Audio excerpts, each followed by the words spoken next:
Hi, welcome to Masechet Megillah, Daf Chet Amud Aleph. We're starting from the mishnah at the top of the Amud. Ein ben hamudar hana'a mechavero lemudar mimenu ma'achal.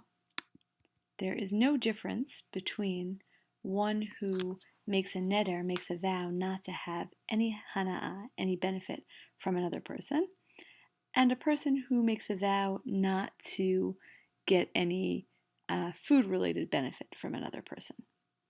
Okay, there's no difference between those two cases. In one case, a person makes a neder, I'm not going to get any benefit at all from someone else. And in the other, the person makes a neder, I'm not going to get any food-related benefit from the other person. There's no difference between those two cases, ella, except for drisat haregel, v'kelim she'enosin behen ochel nefesh. The only difference between those two cases is drisat haregel, literally the stepping of a foot, meaning having a person walk through your house or walk through your courtyard, and vessels which do not, you don't make food in them. In other words, they have the same ramifications. Making a neder that a person can't get any hana'a from me, or making a neder that a person can't get any food-related hana'a from me, they have the same ramifications. The only difference is that the moder hana'a also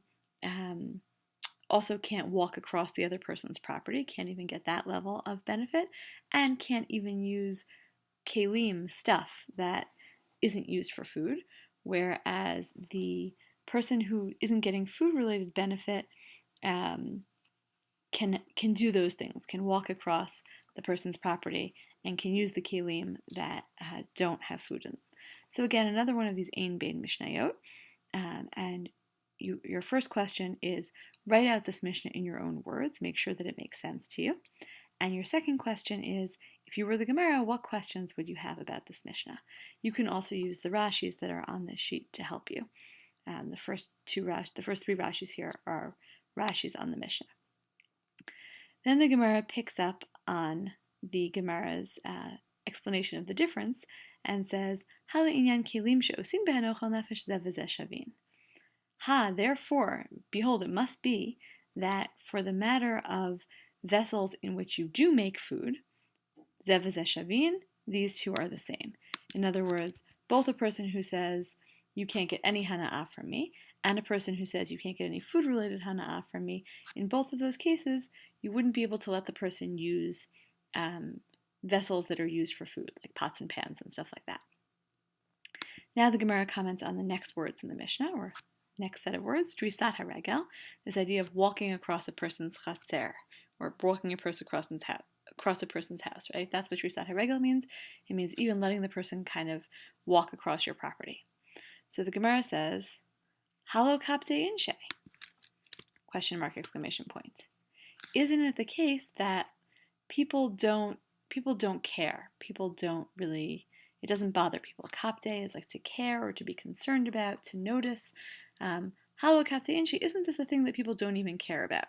If I say, you can't get any hana'a from me, you can't get any benefit from me, I probably mean that I'm not going to let you drive my car or borrow my cell phone, things that like I would notice if you did, but just walking across my property, nobody thinks that's a big deal, so why would that be included in a neder saying that you can't have any hana'a? And the answer is, Amar Rava. Rava says, he gives us the answer, Hamani. Okay, so whose opinion is this? Meaning, who is our Mishnah going according to? Our Mishnah, which does think that drisat haregel, that walking across someone's property, is precluded by a neder against hana'a. Right, that's what our Mishnah thinks, that if you make a neder that someone can't get benefit from you, then they can't even walk across your property. So whose opinion is this? Rabbi Eliezer. This is Rabbi Eliezer's opinion. De Amar, because he said, Vitur asur b'moder hana'a. Vitur, which I'll explain in a minute, is forbidden in a case where someone makes a neder not to get any benefit. So Rashi explains, Vitur is davar shehaya mevater l'chol adam ve'inu makpid alav. As I explained before, Vitur is something which you would give up to any person, and you're not makpid, you're not concerned about it, you don't care about it. But even though it's something that it's so far beneath your notice that it wouldn't generally even occur to you to include it in a neder. Right, when I said you couldn't get any benefit from me, I wasn't thinking about you walking across the corner of my lawn, because who cares? But Rabbi Eliezer would say, no, even that is included in a mudar hana'ah, and so even that is included according to Rabbi Eliezer, who is the opinion represented by our Mishnah. And your last question is to, again, write a definition for yourself of the word vitur in your own words so that you make sure you understand it, and come to class ready to discuss this Mishnah and a piece of Gemara.